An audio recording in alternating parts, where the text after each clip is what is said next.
Hi guys, sumuluto ta karon og pancit canton or yakisoba kay wala pa man ta kapamumpra so kanila sa atong kaunon. So na siya mga step by step 1 2 3 4 then i-open nimo ang lid kay kuhaon nimo ang mga nasa sulod. And then imo pabukal kag ini na tubig. And if mabukal laga ni siya, ihuwad na dayon nimo dito sa cup ang kadtong ini na tubig, i-close nimo and then mag-wait ka for 3 minutes. Then, if umaragay 3 minutes, ablihan mo diri sa taas na part.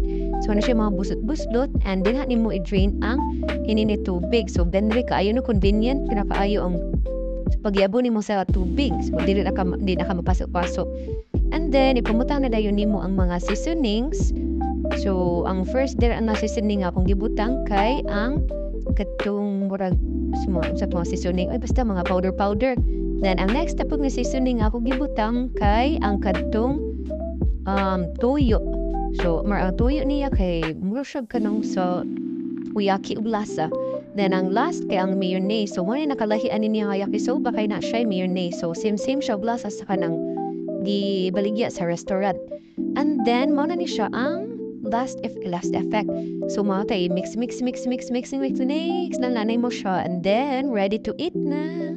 Itadakimasu. Apa?